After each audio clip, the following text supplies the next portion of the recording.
Modi, as you know, is great. He was here a couple of months ago. In fact, we went to the Rose Garden, and it was we had a news conference on the grass. I'll always be friends with Modi. He's great. Prime Minister, he's great. Donald Trump का प्रधानमंत्री मोदी की तारीफ करना बार बार महान बताया और फिर नरेंद्र मोदी का ट्रंप को दोस्ती वाला पैगाम देना। जियोपॉलिटिक्स फिर बदल रही है और इस बार सबसे ज्यादा डर पाकिस्तान को लग रहा है। आसिम मुनीर को लग रहा था कि डोनाल्ड ट्रंप उसके साथ आ गए हैं। जिनपिंग पहले से सिर पर हाथ रखे हैं। इंडिया के हमले से बचने का डबल कवच मिला है। लेकिन आसिम मुनीर ने हिंदुस्तान को ऐसा मौका दे दिया है। भारत पाकिस्तान पर सबसे भीषण हमला करेगा और ना अमेरिका बीच में आएगा, ना चीन इस बार पाकिस्तान की मदद करेगा।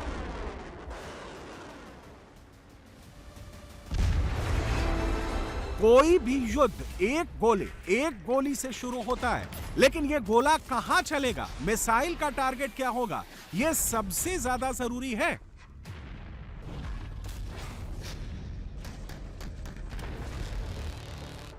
यह पाकिस्तान सेना की सबसे बड़ी ताकत है और अब मुनीर की सबसे बड़ी कमजोरी बनेगी। यह पाकिस्तान की सैन्य हैवी इंडस्ट्री है। यहां पर पाकिस्तान के टैंक बनते हैं, आर्मर्ड व्हीकल बनाए जाते हैं। तक्षशिला की इस फैक्ट्री को टैंक फैक्ट्री भी कहा जाता है। यहां पर नए टैंक बनाए जाते हैं, टैंकों की रिपेयरिंग होती है। पाकिस्तान का जो भी टैंक खराब होता है, गड़बड़ी होती है, वो यहीं पर तक्षशिला में ठीक किए जाते हैं। 1971 में भारत से करारी हार के बाद पाकिस्तानी सेना ने तक्षशिला में आर्मर्ड फैक्ट्री खोली थी। इसका एक ही मकसद है, भारत के खिलाफ मजबूत हथियार बनाना। अगर हम बात करें टेक्निकली तो एक फीचर ये है कि ये टैंक्स को रीबिल्ड करते हैं और उसके साथ साथ नए टैंक्स की प्रोडक्शन का सिलसिला भी वहाँ पे जारी है। इसी तरह आर्म पर्सनल कैरियर्स वो भी डिफरेंट वेरिएंट्स के और मुख्तलिफ वेपन्स के अगेंस्ट जो उनकी डिफेंस है आर्म पर्सनल कैरियर्स का, उसके ऊपर भी काम हो रहा है और उसके साथ साथ मुख्तलिफ व्हीकल्स की जो है वो उनको बुलेट प्रूफ में कन्वर्ट करना और उसके अलावा दीगर प्रोजेक्ट जो हैं वो भी इसमें चल रहे हैं। और एक बहुत ज़बरदस्त इदारा है जिसके अंदर सिविल और मिलिट्री दोनों साइड्स के इंजीनियर्स मिलकर इसके ऊपर काम करते हैं और एक R&D भी है जो कि रिसर्च एंड डेवलपमेंट का काम करता है। तक्षशिला की इस फैक्ट्री की दूरी भारत से 200 किलोमीटर है। अब जंग शुरू होती है तो इंडियन मिसाइल चंद मिनटों में इस फैक्ट्री को तबाह कर देंगी। अगर मुनीर की ये टैंक फैक्ट्री युद्ध शुरू होते ही खाक हो गई तो पाकिस्तानी सेना की रीढ़ की हड्डी टूट जाएगी। आर्मर्ड बैकअप पूरी तरह से टूट जाएगा। इस टैंक फैक्ट्री की सबसे बड़ी कमजोरी है यहां का डिफेंस सिस्टम। मुनीर की इस फैक्ट्री में ऐसा कोई एयर डिफेंस सिस्टम नहीं है जो इंडियन मिसाइल, ब्रह्मोस, अग्नि, पृथ्वी, प्रलय को रोक सके। अब मुनीर की दूसरी बड़ी ताकत और भारतीय सेना के दूसरे टारगेट की बात, यह है पाकिस्तान एरोनॉटिकल कॉम्प्लेक्स जो पाकिस्तानी पंजाब के कमरा शहर में स्थित है। यह फैक्ट्री पाकिस्तानी एयरफोर्स की जान है। अगर इस कॉम्प्लेक्स में मौजूद फैक्ट्रियों को कुछ हुआ तो बिना उड़े ही पाकिस्तानी एयरफोर्स जंग हार जाएगी, क्योंकि चाहे पाकिस्तानी JF-17 प्लेन हो, पाकिस्तानी मिराज जेट हो, सबके पार्ट्स यहीं बनते हैं, यहीं पर पुर्जे बदले जाते हैं। पाकिस्तान के पास जितने भी रेडार हैं वो सब यहीं बनते हैं, यहीं पर ठीक होते हैं। पाकिस्तान एरोनॉटिकल कॉम्प्लेक्स की स्थापना भी 1971 में हुई थी। इस कॉम्प्लेक्स में पाकिस्तान के टॉप साइंटिस्ट काम करते हैं। इसी फैक्ट्री पर पाकिस्तानी एयरफोर्स निर्भर है। पाकिस्तानी एयरफोर्स की इस टॉप फैक्ट्री में इंडियन मिसाइल को रोकने वाला कोई एयर डिफेंस सिस्टम नहीं है। इंडियन बॉर्डर से पाकिस्तान एरोनॉटिकल कॉम्प्लेक्स की दूरी महज 80 किलोमीटर है।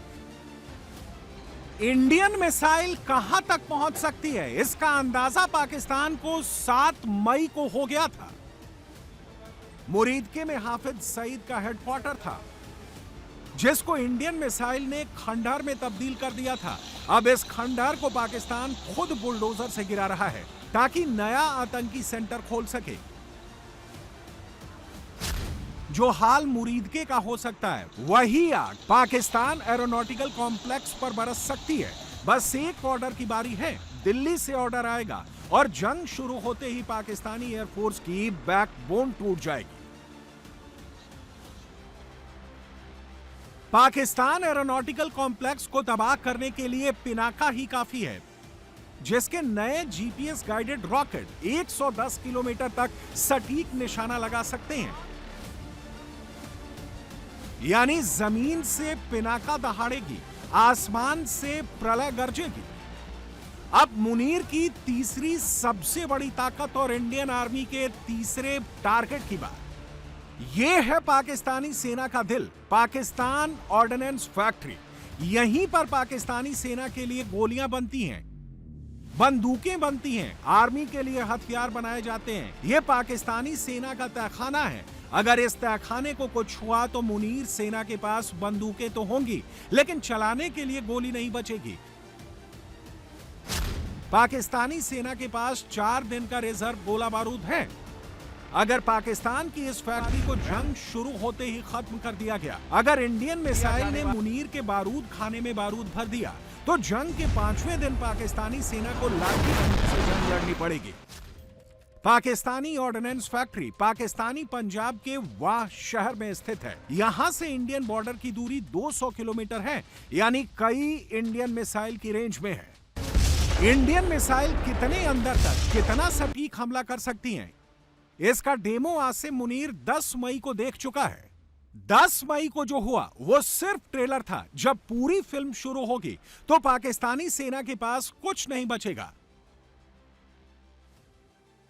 पाकिस्तान की टैंक फैक्ट्री, पाकिस्तान का एरोनॉटिकल कॉम्प्लेक्स, पाकिस्तान की ऑर्डिनेंस फैक्ट्री, पाकिस्तान की ये 3 फैक्ट्रियां अगर खत्म हो जाती हैं, युद्ध के शुरू होते ही टारगेट हो जाती हैं। युद्ध के पहले घंटे में ही पाकिस्तान 60% युद्ध हार जाता है। 10 मई के बाद से आसिम मुनीर अमेरिका निकल गया था। शहबाज शरीफ दुनिया भर के देशों में जा जाकर अपना डर बता रहे थे। आसिम मुनीर को लगा था हिंदुस्तान के गुस्से से, भारतीय सेना के शौर्य से कोई उसको बचा सकता है तो वो सिर्फ अमेरिका है, और उसने वहां पर सबसे बड़ा सौदा किया, मोदी से बचने के लिए पाकिस्तान को बेचने का सौदा। आसिम मुनीर को लगा था ट्रंप से सौदा करेंगे तो मोदी से बच जाएंगे, लेकिन मुनीर ने अपनी मुसीबत दोगुना कर ली। चीन भारत की तरफ झुकने लगा है, मोदी का कद दुनिया में और बढ़ने लगा है। मोदी और जिनपिंग की मुलाकात हुई और उसके बाद पाकिस्तान के लिए बैड न्यूज आई। चीन ने पाकिस्तान से दूरी बनाने की शुरुआत कर दी है। मुनीर को फंडिंग मिलनी बंद होने वाली है। जब युद्ध होता तो सबसे पहले दुश्मन की ताकत पर वार होता है ताकि वो दोबारा लड़ने लायक नहीं हो सके। रूस यूक्रेन युद्ध इसका सबसे बड़ा उदाहरण है। रूस ने यूक्रेन की 60% इंडस्ट्री तबाह कर दी है। यूक्रेन की डिफेंस फैक्ट्रियां बंद हो चुकी हैं। यूक्रेन को हथियार यूरोप और अमेरिका से मिल रहे हैं, लेकिन पाकिस्तान के पीछे कोई नहीं खड़ा है। आसिम मुनीर को इस वक्त पैसों की सख्त जरूरत है। पाकिस्तानी सेना के पास जंग के लिए गोला बारूद नहीं है, एडवांस वेपन नहीं है, एयर डिफेंस सिस्टम नहीं है, टेक्नोलॉजी नहीं है। अब तो ट्रंप का साथ और जिनपिंग का हाथ भी नहीं बचा है। इस वक्त पाकिस्तान सबसे कमजोर है। मुनीर की कमजोरी, मजबूरी और बढ़ने वाली है, क्योंकि जिस युद्ध की तैयारी हिंदुस्तान कर रहा है उसमें मुनीर को पूरे पाकिस्तान का अंत दिख रहा है। भारत पाकिस्तान के बीच 3000 किलोमीटर की सीमा है, जिसमें सबसे ज्यादा समतल जमीन है, यानी थल सेना के बीच सीधा मुकाबला, जिसमें सबसे ज्यादा टैंक गरजते हैं। भारत पाकिस्तान का चाहे 1965 वाला युद्ध हो या फिर 1971 वाले रण, टैंकों ने हर बार अपना दमखम दिखाया। 1965 की जंग में पाकिस्तान के 300 टैंक तबाह हुए थे। 1971 की जंग में पाकिस्तान के 200 टैंकों को कबाड़ बना दिया गया था।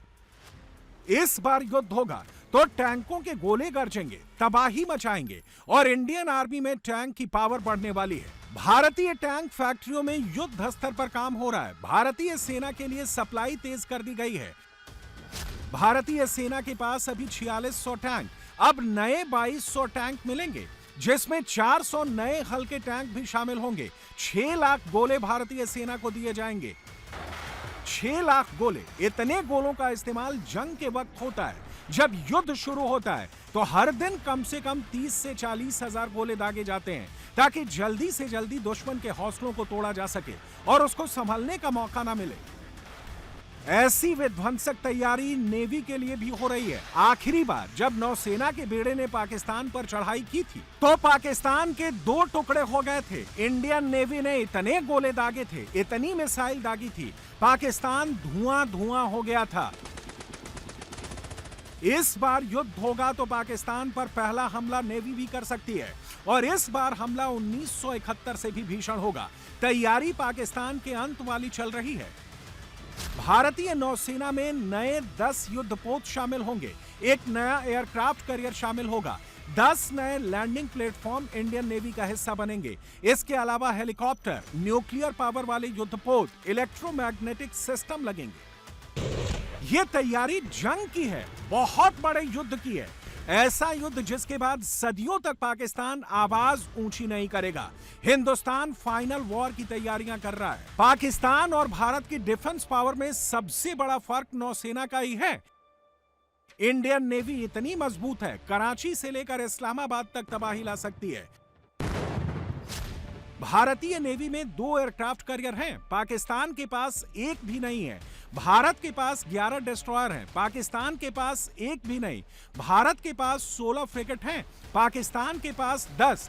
भारत के पास 16 सबमरीन हैं, पाकिस्तान के पास 8। ये अंतर बढ़ने वाला है और पाकिस्तान बर्बाद होने वाला है।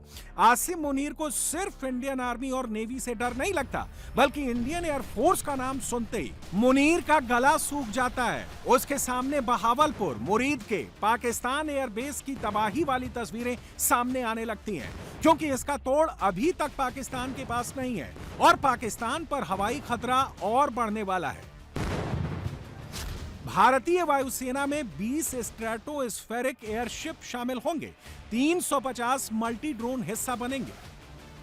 स्ट्रेटोस्फेरिक एयरशिप ऐसे प्लेन होते हैं, ऐसा एयर प्लेटफॉर्म होता है जो जेट्स के ऊपर उड़ते हैं। ये 60,000 से लेकर 1 लाख फीट तक की ऊंचाई पर होते हैं, जिनको टारगेट कर पाना पाकिस्तान के बस में नहीं है। इंडिया की ड्रोन फोर्स का दर्द अभी तक पाकिस्तान को महसूस होता है। पाकिस्तानी एयरफोर्स का सच सामने नहीं आए, इसके लिए आसिम मुनीर ने बहुत कोशिश की, ट्रंप के चक्कर लगाए। ट्रंप जब बार बार प्लेन तबाह करने की बात करते थे तो मुनीर का बीपी बढ़ जाता था। You had India, Pakistan, that was going. In fact, planes were being shot out of the air.